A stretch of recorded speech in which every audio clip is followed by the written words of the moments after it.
interesting. All right, so starting off part 2 at the Kern County Raceway. Right over here at this angle, we can see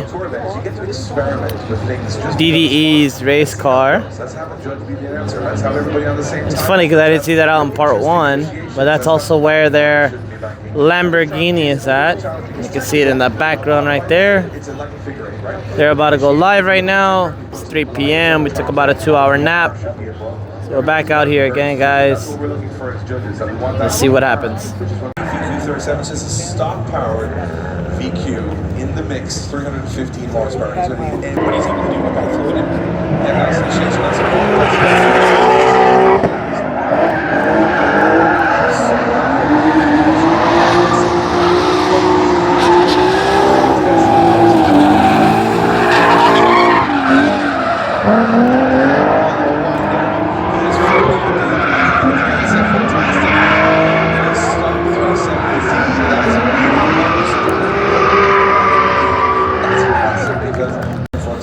Yeah, and this is more than one of those cars we've seen on the bridge, because I don't even know how it exists. Yeah, we were chatting a little bit in the pits, and it's a heavy car. There's a lot of steel on top of that chassis, but I mean, he's using it to his advantage. Watching him use a lot of weight transfer in this car.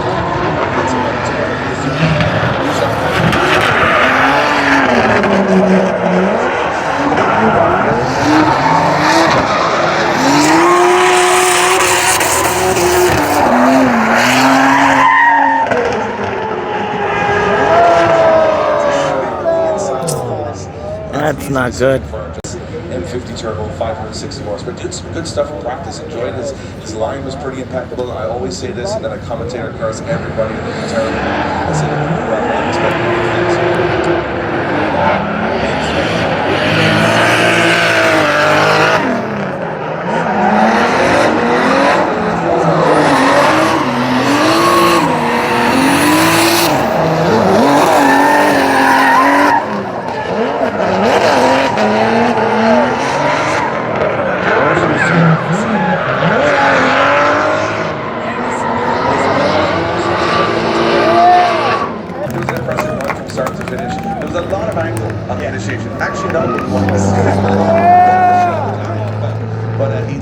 Jason Bostrom, if I'm not mistaken. Yeah, and your favorite engine. Jason.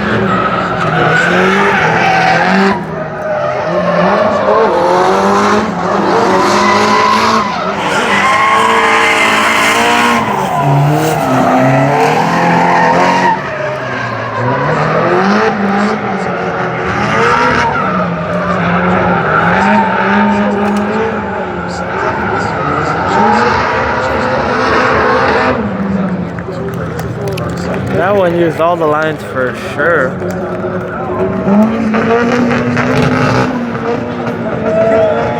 Good score, and that's because we know how much work he's putting in to not go where the car wants to go. Now they turn up the mic. And that's what we're respecting on that one. Well, and there's not that there's a lot of room for interpretation to where you need to be, but how you get to those zones is what the drivers are able to utilize to get out there. 100%. Yeah, chassis, engine, power, style, all of that is the interpretation. Yeah, next up, we got Margaritas in this BMW E46 LS powered 775 horsepower. This thing has all the noise, it has all the torque. It is a showpiece when it's on track. But again, you got to be precise. He's got all the power, it's not going to be an issue, but can he restrain himself from going off track? Let's see what happens. All right, lots of power going in. Good job getting the car transition back around, comes off.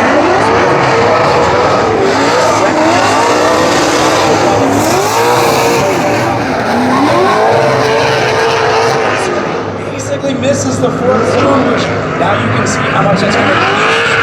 5, 6, and 7, and that's what we saw. A little bit shy through 4, and that just kind of ruins the line for the rest of the Yeah, from the start on initiation, he just sort of came early, went on too much angle, and then had to kind of restall up to get to the first clipping. So from there, it almost looked like he's on a is just trying to hold on. Missing that inner zone though, that's a big mistake for me. I'm going to be pushing him back down to like a low 70 or so on my scoring. But it's like, that is a big part of the track that separates drivers. We're not looking for the two big corners, should be, if you're settled, should be quite easy. 700 horsepower, that's the center section of the insane. initiation. There. Next up we got Nick 70. Collier in the Nissan 240SX 1.5 JZ 500 horsepower, but boy does he make it look like it has 800 horsepower because he really pedals this thing. Nick has been really good in practice. I'm hoping we're going to see some of that form translate now into his first qualifying run. Alright, Nick coming down the bank and getting that chain entry. Lots of angle as he comes down. Gets the car a little bit more settled as he gets back on throttle. Watching those front wheels to see if he take corrections. I'm not seeing, as I say that, we see that zone of the first section. Able to get the car drifted out and using the momentum so he doesn't shoot over, but a little bit too much angle, gets back on the brakes to sort the car out, and that pushes him wide there.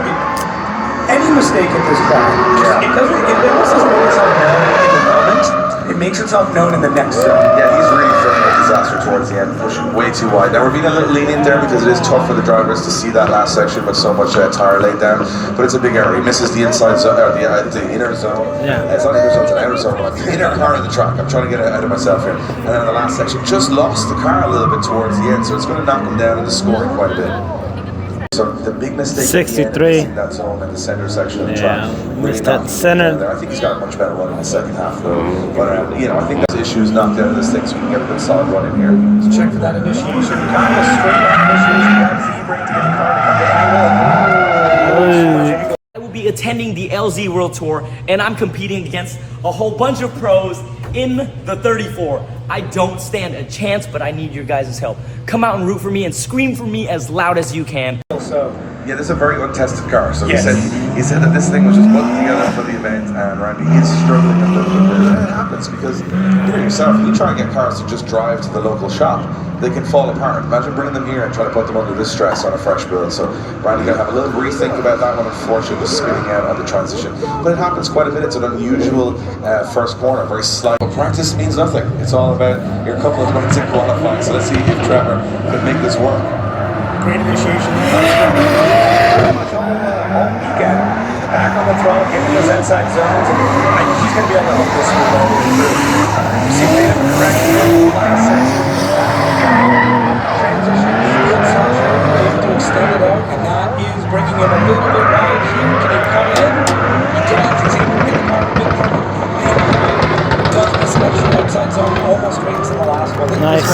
Yeah, it's a good one, not a great one. That's how we would describe it. And if he tidies that line up, he should. 73.6, not bad. It's not easy. We do. We definitely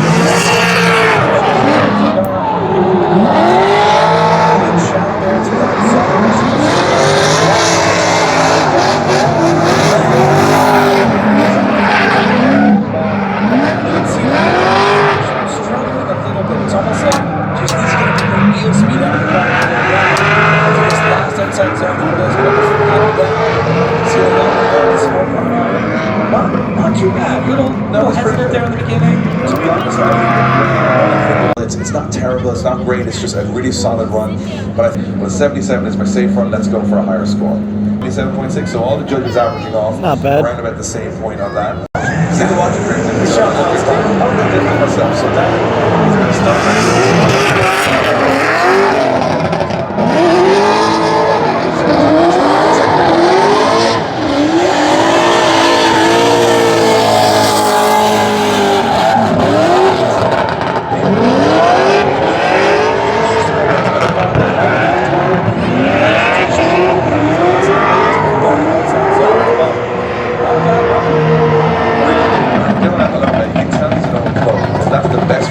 That's a good run. They do really good practice. This is kind of like a mute point. Some of these guys might even want to do bad, so they can do more battles later today. Who knows? They're crazy like that. We move back up to the start line. We got Lee Yearwood. This is the only ORB on the grid, right? So this is an ORB 30 BMW E92, which shouldn't make sense, but here we are. He's taken two very different philosophies of engine and chassis, but he puts on a smoke show every time he comes out here, Lee, and I'm looking forward to seeing this run. He's been going hard in practice. he is a wild one. Just getting to see him drive for the first time in person in Toronto, I was like, oh, this guy's good. So at least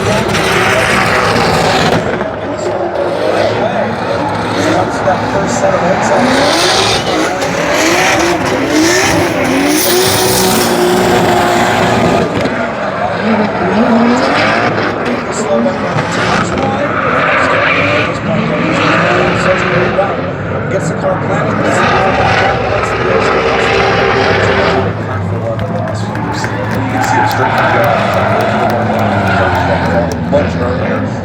powers. 82.6, highest score so far. The guy I'm expecting big things from, it's Mika Diaz. He was putting in some crazy runs in practice. Now that doesn't mean anything because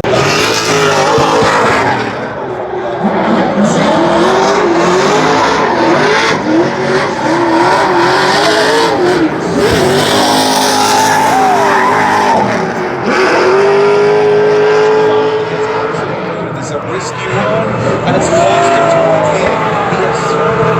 Up till then, he was definitely up there in the 90s, and then right at the end, threw it all away. So that goes to show that, you know, you might think, why isn't everyone driving crazy? That's what can happen. Yeah, there's a very specific point that I'm going to bring up here where I went up. And what happened was he actually ran so much pace through the center section, he could not lose the pace. So he threw everything, angle, front brake, handbrake, he nearly threw an anchor out the window, but he couldn't stop that car from going off the track. So more familiar for us in Europe, these HGK Eurofighters, we see them all the time. They're a great car, but this one has a 454 small block and it's got 700 horsepower. That's a little bit more unusual. It's got all the America put into the Latvian body.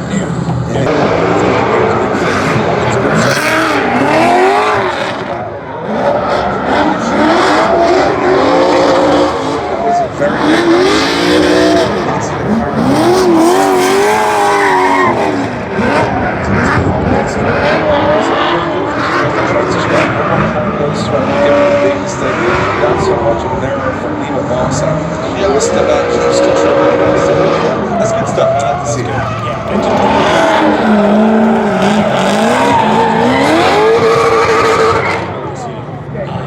We watched it. A couple little waivers and errors there costing him some scores. 79.6. Back to the start line, Sean Booth in this Nissan S15 Orbi 25 arrived here yesterday, absolutely pristine. 15 minutes later, it was wrecked. And then we heard from Sean Booth as he fires. He's a wild man. He definitely is starting to see.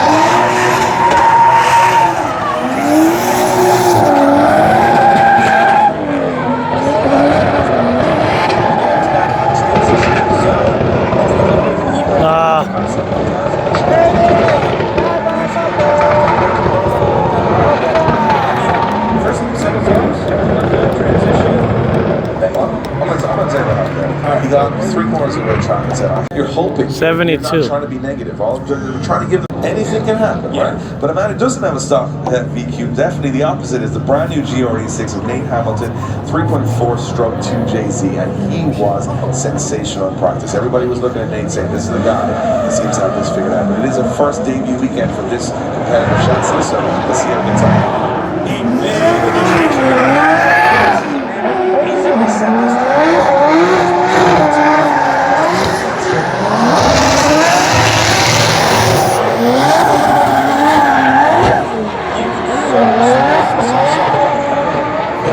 It's almost relaxing to watch him drive. And for a car that is so aggressive, just makes it look like fun. It goes a little bit wide there. I'll tell you one thing about Nate for me is a fun. He's like right at the front of the Honda asking questions. Because everything he wants to do as a judge, he doesn't basically give any more turbo, 750 horsepower. 90.3 run. Not bad at all. And he's so respect for big entry, which he gives.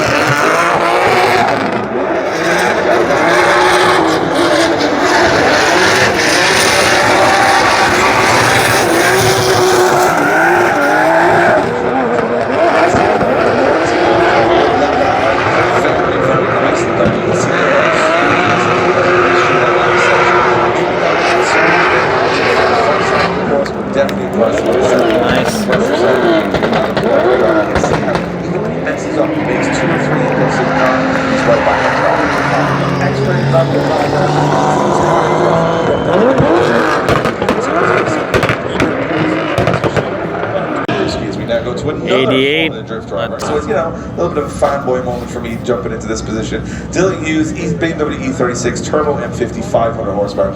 It's crazy that some of these drivers are like up there already. Coming to this. So let's see if Dylan Hughes can impress us here.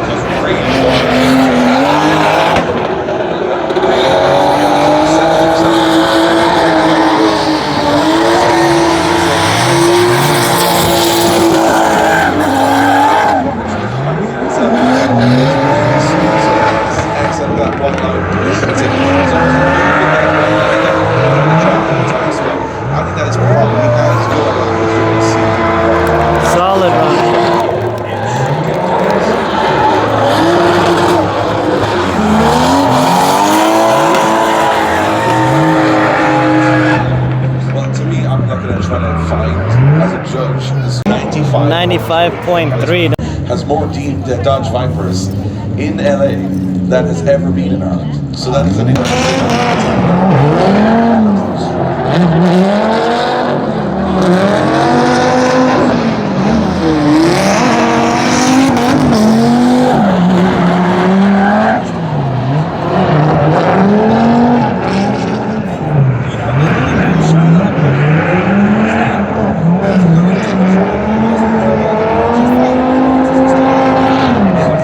Good.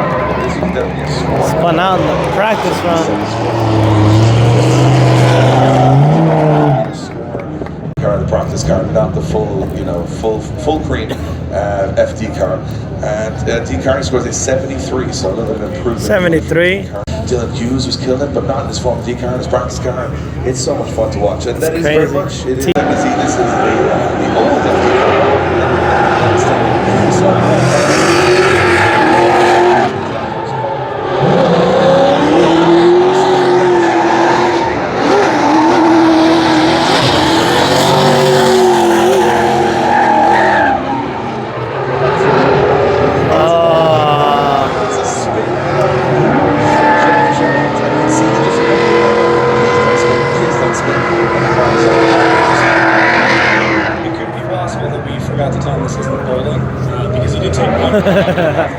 Top, followed by Nate Hamilton. So they're the two big 90 runs we've seen so far. But here's a man that, he said he's taking it relaxed today, not taking it too seriously, but he was listening to every word in the driver briefing and there was notes being made. He doesn't.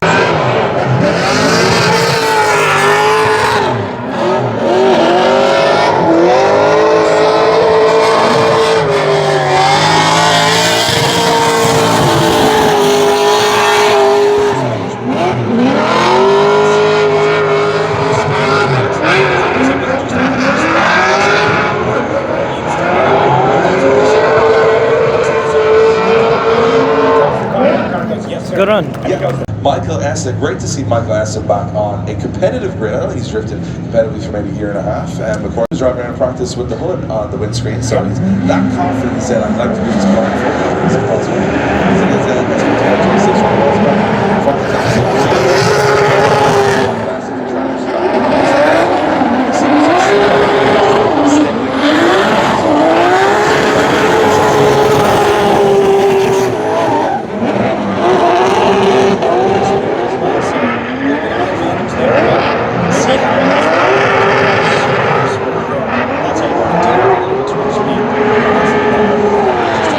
Good run.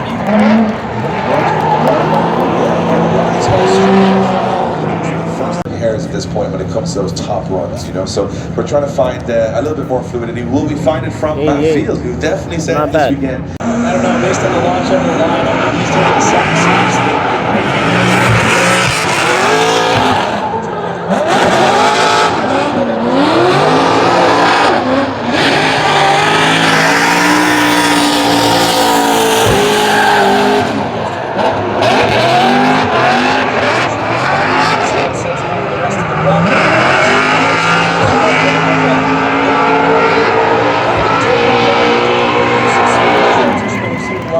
Yeah, it was a weird way around the track, a good way, but a weird way. So zone 5, which is that outer zone right in the middle of the circuit, kind of missed that, kind of mistimed this season, but an 87 overall for Matt Field. But again, we're going to see these guys figure that out for the second one later on. So I don't know if that's an advantage or if that's karaoke together. What? I know he did that thing with Hertz. So the whole this is his first time ever rotary competing at a drift event ever. So this is a big step. Yeah. Song. That was pretty sick. Hit that engine, baby, hot, so I ain't gotta say it like his baby got today going, look, I can sing pretty good, I can do all that, that's my domain, this is your domain, so let's see how T-Pain gets on here in his first run. Throw into that first goal. It's a big snappy transition, he's on all onto that. You can see he tries to do that with like left to right, he catches you, but it's caught him. The drivers already have much more experience than T-Pain, so this is a,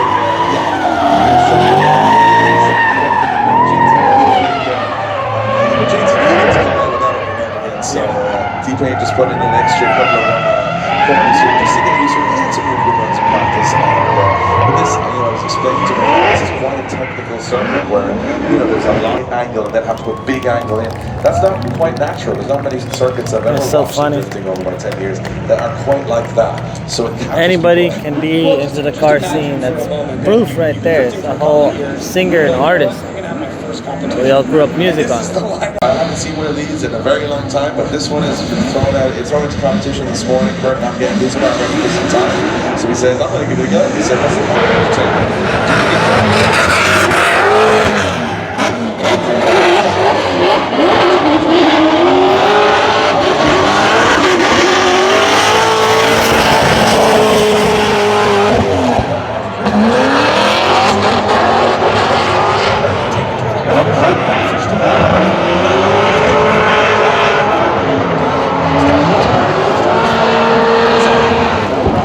There you go. That was a good run. We've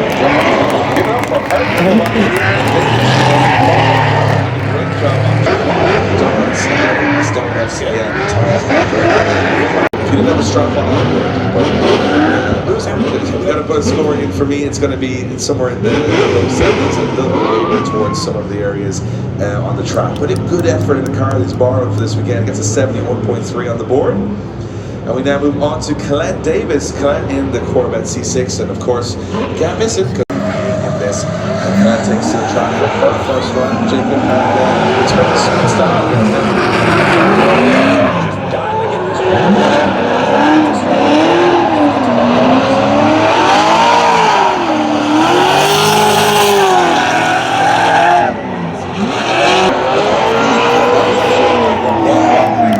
Could have been a little wider on the first corner, but I All right. So much fluidity.